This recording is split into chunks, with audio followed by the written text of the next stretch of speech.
The wind howling through the canyons of downtown Chicago usually felt like a familiar lullaby, but on this Christmas Eve, it sounded like a funeral dirge.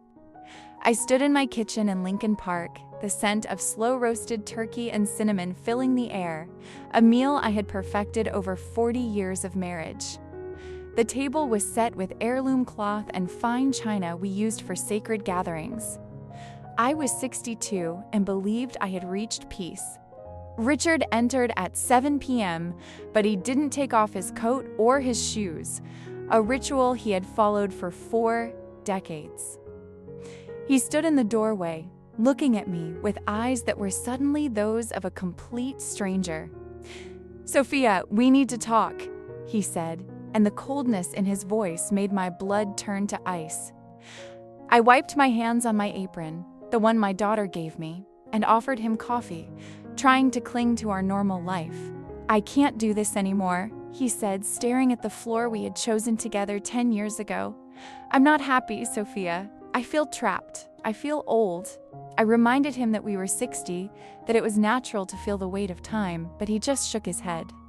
Then came the words that shattered my soul. "I met someone. Her name is Jennifer. She's 29, and she makes me feel like I'm actually alive again." 29, the same age as our youngest daughter. He told me they had been together for 6 months of lies, shared meals, and nights spent in our bed while he dreamed of her. Jennifer had given him an ultimatum. She wouldn't spend another New Year's Eve waiting for a man who wasn't hers. And so, on the night meant for family and rebirth, Richard chose to leave a 40-year marriage for a fantasy. He moved with a brutal efficiency, dragging suitcases packed with 40 years of a shared life across the hardwood. He said I could keep the house, as if a pile of bricks and mortar could compensate for a discarded heart. He promised to talk to our 3 children after the holidays, not wanting to ruin their Christmas, while he walked out into the snow, leaving mine in ashes. The door clicked shut, ending my world. I stood in the silent house, the timer on the oven beeping for a dinner that would never be eaten. I didn't cry then. I moved mechanically, turning off the heat, looking at the decorations I had spent a week putting up. I took off my apron and let it fall to the floor. I grabbed my thickest brown wool coat, the one Richard said made me look old, and walked out into the freezing Chicago night without a destination. I walked until my feet were numb, passing houses glowing with festive lights and the shadows of happy families. I couldn't call my children. They were in other cities, and I couldn't bear to be the reason their joy turned to pity. I ended up in Grant Park, sitting on a frozen metal bench near the fountain where Richard and I used to take the kids. I sat as the snow covered me, feeling totally invisible. For 40 years, I was Richard's wife or the kids' mother. I realized I had no idea who Sophia was. I had lived my life as a supporting character in someone else's play, and now the leading man had left the stage. I was so lost in the hollow ache of my chest that I almost didn't hear the irregular footsteps in the snow. A young man was approaching, walking slowly through the dark and empty park. He looked to be about 30, tall and thin, with dark hair and a shadow of a beard. He wore only jeans and a thin shirt, far too light for a Chicago winter. He was trembling violently, his jaw clicking with the cold. My maternal instinct, sharpened by decades of care, overrode my own despair. I forgot my broken marriage for a moment. I only saw a human being who was clearly freezing to death. "Young man," I called out, my voice raspy. He stopped, looking surprised to see anyone else in the blizzard. He told me he was looking for a place to get warm, but the shelters were full. Everyone wants to be charitable on Christmas, but space is limited. He had lost his job and his apartment months ago, and everything he owned had been stolen. He had nothing but the thin, wet clothes on his back. Without a second thought, I stood up and began unbuttoning my thick wool coat. "Take this," I said, handing it to him. He looked at me as if I were insane, telling me I would freeze, but I lied and told him I had plenty of layers underneath. I told him he needed it more, that he would be out all night while I was heading home soon. "It's Christmas," I insisted. "Let me do one good thing today." He took the coat, and I saw the instant relief as the warmth wrapped around him. He asked why I would do this for a stranger. I told him that I had learned tonight that the worst things can happen without warning, and if I could stop one bad thing from happening to him, I would.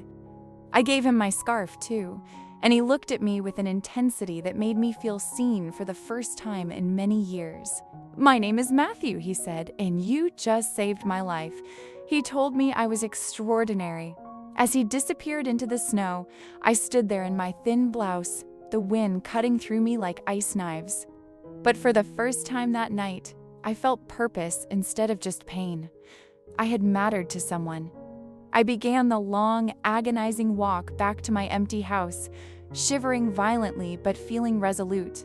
When I finally opened the door, the warmth of the house felt like a physical shock. I went straight to the bathroom and let the hot water wash away the ice and the memories of the park. I stayed until the water turned cold. Looking at the Christmas dinner, I felt a wave of nausea. I threw it all away: the turkey, the side dishes, the history. I packed the decorations into boxes, wanting to erase the night. I lay in our bed, the side that used to be Richard's, feeling like a cold void. I cried until I had no tears left, mourning the woman I had been. The next few days passed in a blur of silence.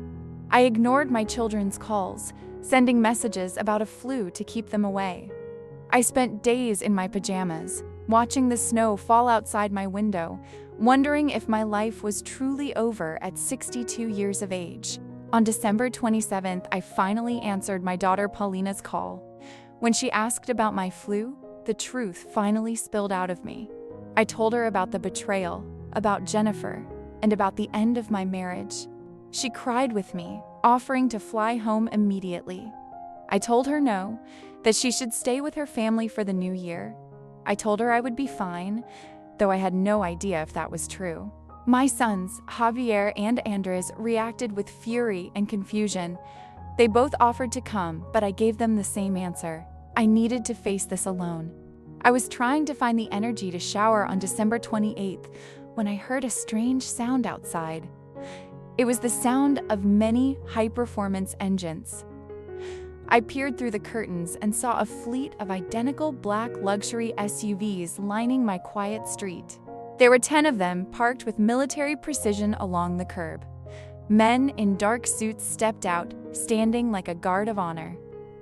I panicked, thinking something had happened to my children or that the police were here with bad news. Then, from the middle car, a man stepped out.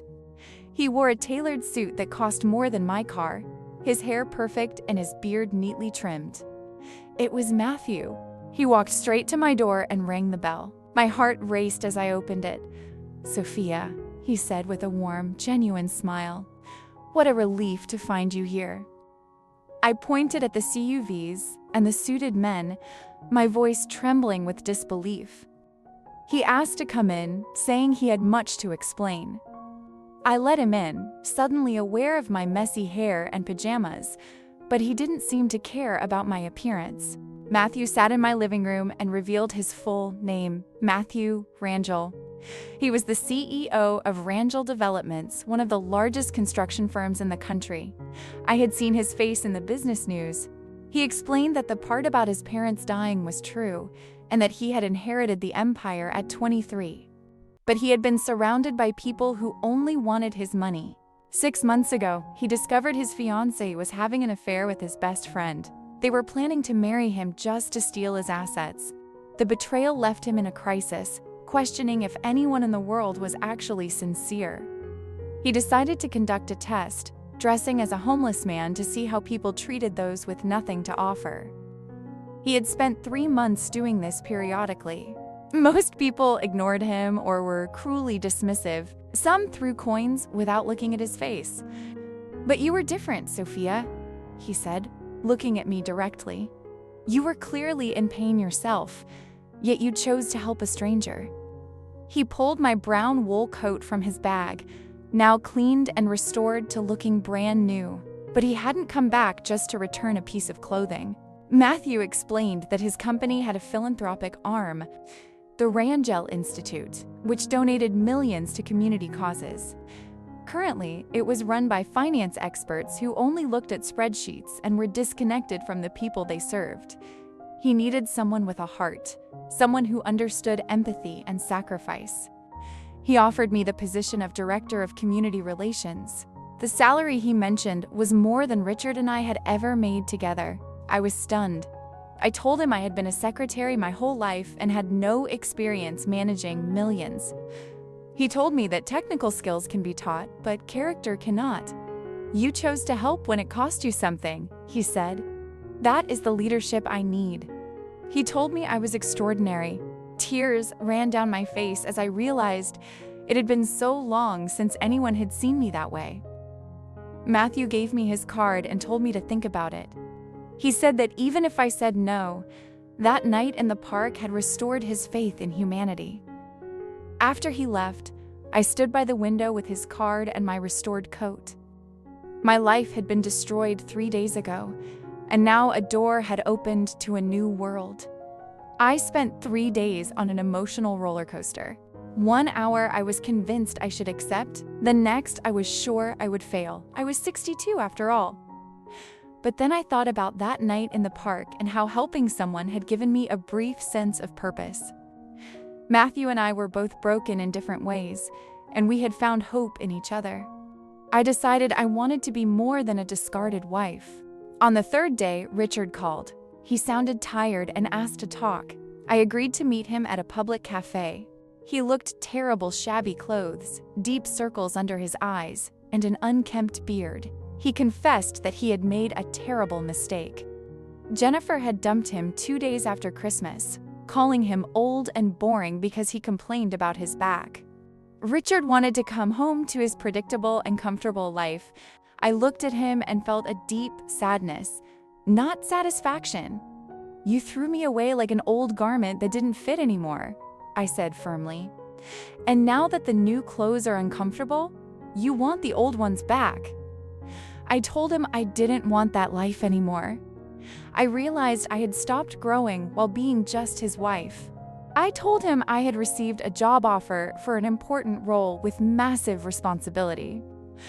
Richard scoffed, asking who would give such a position to a woman of my age. I looked him in the eye and told him that the person who offered it actually sees me. He values my character and life experience. I thanked him for leaving me, because without that betrayal, I never would have found my true self. I walked out of the cafe feeling powerful and in control. I called Matthew immediately and told him my answer was yes. He was thrilled and asked when I could start. "Tomorrow," I said, my voice steady. There was no reason to wait. After 40 years of being in the background, I was finally ready to step into the light and pursue something that was mine. My first day at Rangel Developments was a mix of terror and pure excitement. The headquarters were in a gleaming glass tower in the financial district. I was given a tour of the institute and met the team of 10 professionals who managed everything. I could see the skepticism in their eyes as they looked at a 62-year-old woman with no experience. But Matthew took me to lunch and shared his vision. He wanted me to go into the field and talk to the communities we were supposed to be helping. He wanted me to challenge the status quo and improve every program. As I reviewed the current projects, I noticed they were all dry statistics and numbers. There was no humanity in the reports. I told Matthew we needed to see these programs with our own eyes to understand if they actually worked. We visited a vocational training center in a humble part of the city the next day. The facilities were clean, but the students told us a different story. They couldn't get jobs because companies wanted experience they didn't have. Also, the center closed at 5 p.m., meaning people working low-wage jobs couldn't attend classes. We spent hours listening to their real struggles and needs. Matthew looked at me with admiration as we drove back. "You've been here 3 days and you're already revolutionizing how we do things," he said. We began changing everything, expanding hours, creating partnerships with employers, and redesigning housing projects to actually fit the needs of large families. I was thriving in a way I never thought possible, waking up every day with a clear purpose. Richard tried to call me many times, but I ignored him. When I finally answered, I told him there was nothing left to discuss. He said he still loved me, but I asked how he could love someone he discarded so easily. I told him he had set me free. I realized that if he hadn't left, I never would have discovered my own strength or found this mission. I was never going back to that life. My daughter Paulina was proud of my transformation, noting that I looked younger and happier than I had in years. She was right. My eyes sparkled and my posture was straight. 3 months later, Matthew called me into a meeting with the board of directors.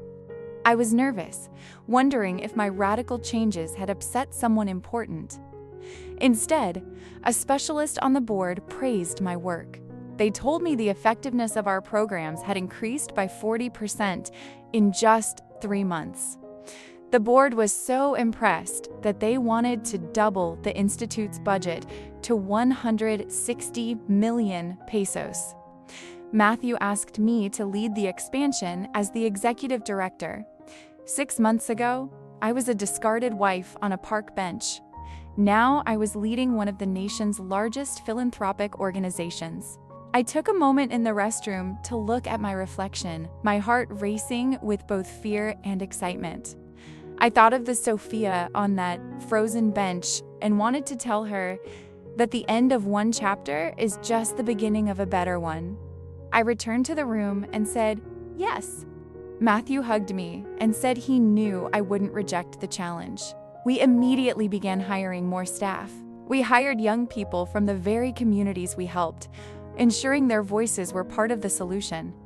We created a revolutionary microcredit program for small entrepreneurs, focusing on dignity rather than just charity. I told the board that we wanted to give people tools to build their own lives, not make them dependent on us. The program was a massive success with an 85% success rate. Every success story, the seamstress opening her shop, the teacher starting a tutoring school, gave me the energy to do more. During the launch of our 5th community center, I was giving a speech about second chances when I saw a familiar face in the crowd. Richard. My heart jumped, but I kept speaking. He looked older and tired. Afterward, he approached me and told me I was incredible. "I'm not the Sophia you knew," I told him simply. "She died on Christmas Eve." He admitted he had been an idiot to throw away the best thing he had for a fantasy. I thanked him again because without his choice, I never would have discovered the power I had inside me. I told him I was happier now than I had ever been and that the door to our past was closed permanently. Richard finally understood that there was no way back. Matthew appeared by my side as Richard left. "Everything okay?" he asked. "More than okay," I replied with a smile. Richard was my past, but this work and this new life were my future. A year after that fateful Christmas Eve, I stood on a stage in front of hundreds of people to launch our national microcredit initiative. I looked out and saw my 3 children in the front row, smiling with pride. I saw the entrepreneurs whose lives we had touched.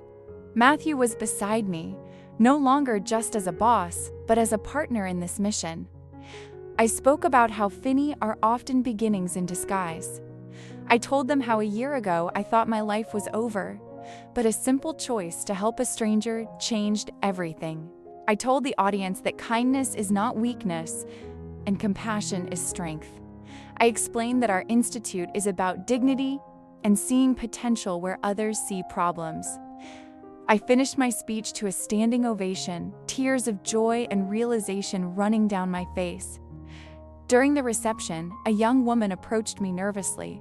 It was Jennifer, the waitress Richard had left me for. She had come to apologize. She said she had convinced herself that being the other woman didn't matter. But after leaving Richard, she realized how much she had hurt me. I looked at her and realized I felt no resentment. She was irrelevant to the person I had become. "You're forgiven," I said. "Honestly, you did me a favor.